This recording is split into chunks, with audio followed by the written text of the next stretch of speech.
Alright, now we need to go to Sarathos. As Clank says, we can choose any of the missions in the order we prefer as we get unlocked, but it's mostly referring to the optional, Again, the idea is that you can just play a few, but you still need to play as much as you can in order to unlock points and medals, so you can unlock the higher up stuff. It's a interesting way of progression, but it's not completely linear, but in a roundabout way still is. Anyway, next cutscene. This will be a commercial. Something also to reflect the mid to late 2000s. I don't mean the Yu-Gi-Oh clone. Right into my trap. You're exterminated.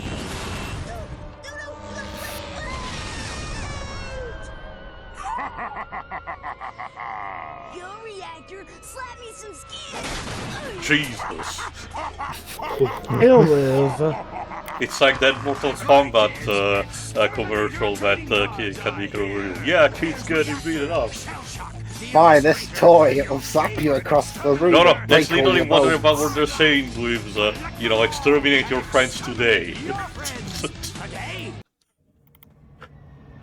Lawyers not included for lawsuits. Don't worry, Java. This franchise future, means there are no lawyers. Alright, let's check the leaderboard. We're still at the bottom. At least some people are still alive, like Kid Nova and... Captain Starshield deceased. Yeah, I haven't talked about it. No, not Coordination X, he was my favourite. I will mention this during the actual gameplay session. Let's see if I can get something on. If I recall correctly, basically the scoreboard is sort of meant to be kind of a metaphor for your story progression, Basically, your goal is to kill all the exterminators, culminating obviously with Ace Hardlight. Yes, you can buy paint jobs for your robots, but killing them nets you a lot of points, so that will actually help you reach the top of the leaderboard. It's nice, honestly. Like, I know some might complain, oh, well, it doesn't feel like I really get much choice. Well, no, the point is to escape this area here. Again, in spite of how much fun Ratchet and company seem to be having. I also really haven't talked about the arsenal and the mods, but don't worry, again, we have plenty of time to discuss them, so don't worry, one thing at a time. I'll give him credit. Sorry. And Clank even explains it a bit, which is a mechanic that will return also in a cracking time. Go on, Drova. Give him credit. Here, I can absolutely understand them charging money for weapons. Hey, like, oh, hey, you want to get an advantage? You're going to have to pay for it. Yeah, keep it's in mind a literal that, pay to win and survive. Especially because this is not Gadgetron anymore, for this specific thing. All the weapons and mods are sold to you by DreadZone themselves. It's even mentioned in a couple of the item descriptions, which I will not read, but I will mention when it's important. It's a bit of a shame that, as you can see, some of the planets do spoil who you're going to be up against, but, as part of the course, I guess. I will say this, story-wise, I get a lot of similar beats to the first game, specifically with the villains, like how Shark Guy is more or less Chairman Drek again, and Ace is basically a more competent Captain Quark. Competent, but I would also argue a more flat character. It will be more apparent later absolutely, on. Yeah. But, yeah, again, I absolutely get what the kind of arc they're trying to go in for Ace Hardlight, but at the end of the day, the only thing to note is that despite actually managing to be competent on the battlefield, nobody cares about his merchandise. Like, maybe they were going for a Running Man theme with this, yes, yeah. Drops mentioned it's one of the inspirations, apparently, so... Okay, that would explain that bit, but yeah, like I said, I get a lot of similar beats to the first Ratchet & Clank game, which makes me wonder, while they surely had ideas for the game, were they maybe having a bit of trouble working with this new scenario for the story that they didn't have much ideas? Remember, they kind of rushed this game too at the end of the day, so... Well, I get that, but usually they're good with at least coming up with good, unique stories on the fly. That it feels weird that this one kind of has, again, what feels sort of like a minor... Okay, maybe remake of the first game isn't fair, but it repeats a lot of story beats from the first game that I kind of go... Huh, this feels familiar. Anyway, to talk about something that I actually don't mind about the game, again, because again, the gameplay is thankfully, you know, solid enough to constitute a good time on its own. The world design, the design of the different worlds is still varied enough, you know, and even the enemy variety provides you different things to do. You know, it's not just too lazy, each world feels distinctive enough. So at the very least I appreciate that instead of having, you know, recycling the same enemies with a couple of pallets while completing a day. Despite the fact that this game was, you know, rushed and is the last around the PS2 from Insomniac, they still did put at least some attention in making sure you had fun with the gameplay.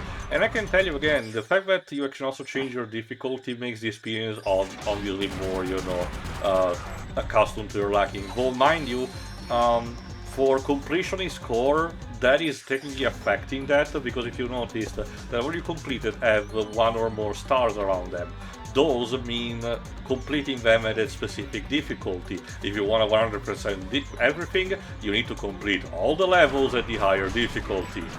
Obviously, I'm not gonna do it, and honestly, the rewards that you get are just, you know, abilities to unlock different, you know, looks that Ratchet can use, and they're mostly used for the multiplayer, which, if I recall correctly, this one also did have some online functionality for both the original version and the PS3 release. Obviously, at this point, the servers have been discontinued, but, you know, at least they tried, you know. You know, when it came to the PS2 era, granted, I was a little kid at the time, but I was never able to get the online functions to work I with didn't my even PS2. try, to be honest. Especially, okay, outside of the fact that I played pretty much, you know, games that had, at best, you know, local multiplayer instead of online stuff, you know. The console was not even remotely close to a LAN, you know, port that I could use for it, so who cares? And again, only a few selected games had this kind of functionality. Believe it or not, Square Enix, I think at least for Japan, I don't think it was released internationally, but there was a PS2 version of Final Fantasy XI that did use that functionality for the PS2. Obviously at this point it doesn't run anymore, but it was an interesting attempt. Okay, I haven't talked much about the... First of all, let me talk about the arsenal as a whole. It's still solid. It's not as imaginative as the one from the third game, or even the second for that matter.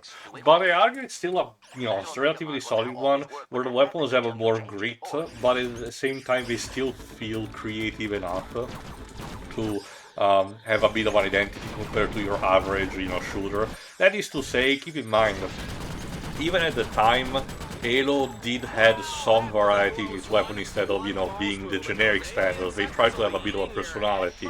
But these, you know, do try to not to be copycat of that, like the dual Vipers, for example. They're technically basic, but you can still tell that they try to, you know, inject a bit of, you know, design into them. But again, and when it comes instead to the mods, they basically were to custom combine elements from the previous games, like for example the mods that you could get from the Incognito in the second game, and you can just basically apply them to the weapon of your choice, but you can only apply one alpha and one omega one, you know, and you actually get them as you go on, but each of them produce different effects to the weapon. For example, I'm using the B6 Obliterator with the Magma mod, which means that using it as a grenade launcher produces these lava pockets that basically each enemy that walks on them gets damage on. Again, if I apply that to a different weapon, I will get a different effect. Again, it is pretty neat, and the mechanic was used again for the constructor weapons for tracking time, basically. I know some could say it should go for almost any company that's competent enough, but it seems to be a defining factor of Insomniac that no matter what the title, they'll always be able to come up with extremely creative weapon variants. Well, okay, I still have to play it, but from what I heard, because of a mandate from EA, Fuse ended up being super generic even on that front. Oh god, right, I forgot they did that game. I'm still very curious, and I'll probably get a copy eventually, but not now. Well, let me specify. Typically, when they're left to their own devices, you'll get incredibly creative weapons, even when it's for something more generic like Resistance. I haven't played it, but maybe you did, Pedro. How was the arsenal in Sunset Overdrive? Oh, it was good. spectacular. Well, no, I'm, Like, talking, also, the thing I'm that- talking about the weapons that I was Yes. retaining Sunset the Overdrive, but, creativity. yeah. That's what my Yeah, question yeah. In order was. to advance to the Leviathan lair, Team Darkstar must capture 3 control nodes. I was just gonna say same for Spider-Man as well. Go on, Pedro. Well, it would have to, considering, you know, Peter comes up with a lot of gadgets in the Ironically franchise enough, anyway. not much in the comics until he auto-possessed his body and became the superior Spider-Man. I know people like Superior Spider-Man. I get why, Well, but the point is that the games decided to merge the idea in a more positive manner.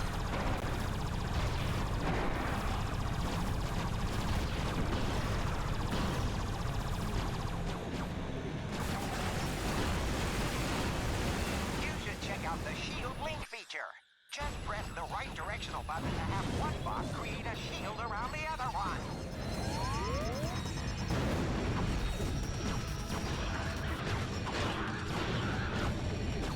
Team Darkstar only needs to capture 2 more nodes.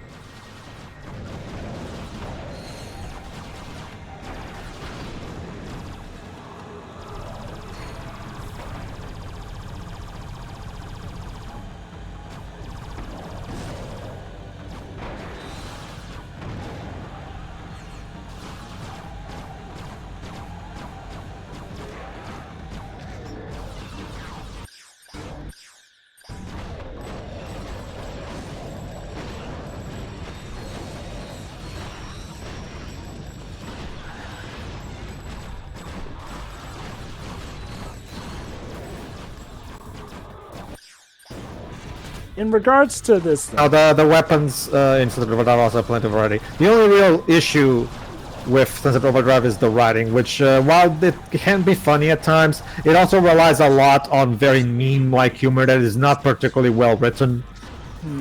I want to be fair, that might have just been Insomniacs doing more than Microsoft, since from what I've been able to garner, they were more or less hands-off with the making of Sunset Overdrive. No, that was just... Remember, Joe, but this was back in 2014, 2016, back when Insomniac was going through their AU kids phase with their writing, as we saw in Ratchet 2016 as well, a bit of that. No, to be fair, not to the extent of Sunset Overdrive, to be fair. Where he will enjoy golf, tennis, fine dining, and an agonizing death as he is slowly dissolved by stomach acids in the Leviathan's colon.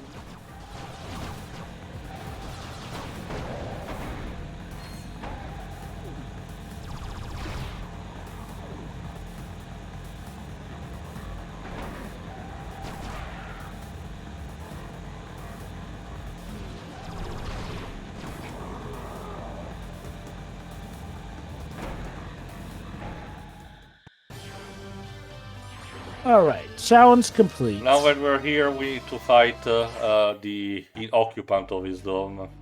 The King of Leviathans. Before the epic showdown with the King Leviathan. Again, despite the macro missions, you can still tell the progression of kind of a gauntlet that that DreadZone puts you in against. Also, some of these minor enemies remind me a bit of the chicken-like steeds that you get in the Golden Axe games. Hey, remind me. Regardless of how fans felt about this game, did they bring back Ratchet's robot companions from this game's side characters in later games? No, not physically, but I think they do get a passing mention in Cracking Time. Because I will say, I didn't hate them. I actually kind of even liked them. Dallas and Juanita do come back, so don't worry about them.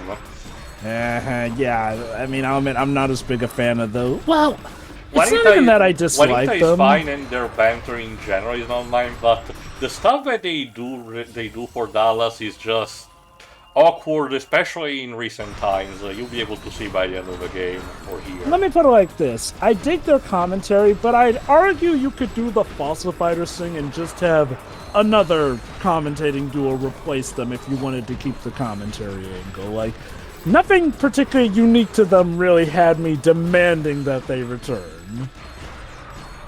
But I digress. No, I will say, one of the saddest things that can occur is when an infamous installment of a title actually does have some pretty cool things that you do want to see return, but because it's a part of the one title nobody likes, you know, it tends to get the baby with the bathwater treatment. Like I said, it's a big problem that video game developers don't seem to understand the concept of nuance. It's also because of the whole marketing, spiel. It's not about, neither what the fans or what the company wants. It's about what the investors or the shareholders will sell. That is true, but at the same time, video game developers themselves also seem to have a really big problem of not understanding nuance. Like, I do wonder how their idea of quote-unquote answering feedback is by going from one extreme to the other extreme, like I've said before. Go on, Jova. I do wonder, though, how much of that is them actually wanting to do it like that, or if it's the investors or the higher-ups sock-puppetting them to say, well, this is how we see it, when in reality, it's what the chart said. Alright, hoverbike time. Like, again, there's a more... there's a more, complex discourse that can be done on the matter, because I don't think the way people, dismissed it automatically, is, much correct. But I cannot genuinely believe it was Insomniac wanting to have a good heart that they inserted those side missions about the friend of Mike Morales who suffers from, deafness, to raise the awareness of that. It's that's the thing, Jova. Like, it becomes difficult for me because we've seen examples of developers who generally don't seem to understand what we're asking. Like Onuma thinking that the reason people want some more proper linear design in Zelda only want to because of nostalgia, or the guy I forgot stuff the like name. Orizuka. The guy from still going by Nintendo Logic, the guy at the Pokemon Company, I don't think he's there anymore by this point, but that sternly refused to make post games similar to the ones of Emerald because he believes, people did not wanted that.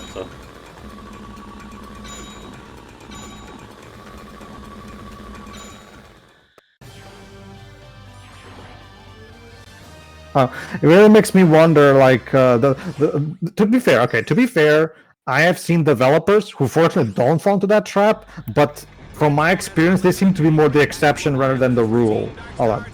It's also about focus groups, so not just the executives, it's basically about them testing a product, having to hear the feedback and having to do accordingly if they hear, something that was actually done there.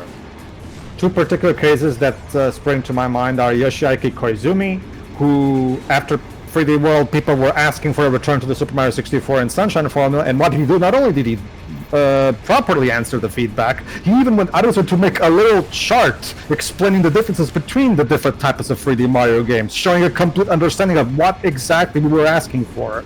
It's just like, wow, what a breath of fresh air to see a guy who actually seems like he understands nuance. Again, I don't think it's fair to assume that that's the majority of devs, because more often than not, unfortunately, devs are only allowed so much leeway to actually do whatever they want, especially when they're owned by another company, essentially.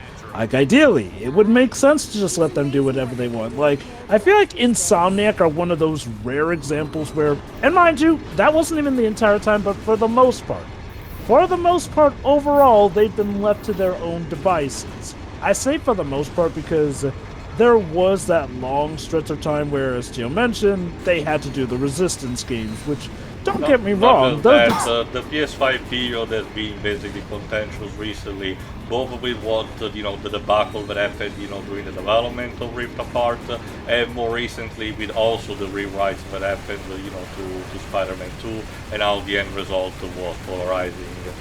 Not to mention Sony have kind of been putting Insomniac on a little too many projects. Well, okay, to be fair, no, Jova, that was a thing since the PS3 era. We're kind of accustomed to that.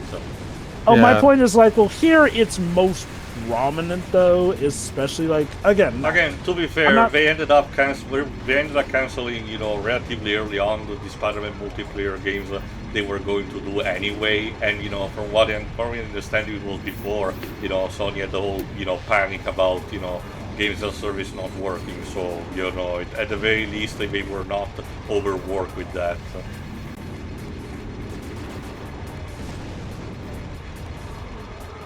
Anyway, again, right now, they're probably just focusing on, you know, Wolverine. We'll have to see how that turns out. And then we'll see if they still respect the schedule that they mentioned in the data theft or not. Something also Spider-Man free. Well, yeah, they did again. There was also a Venom spin-off that, you know, entirely made, but from what I understand, that is not irrelevant anymore. Again, like he said, it's even information we were not even supposed to see anyway. So, all right then. The next part, if I recall correctly, we actually face the first of the Exterminator, Shell Shock. So see you for that.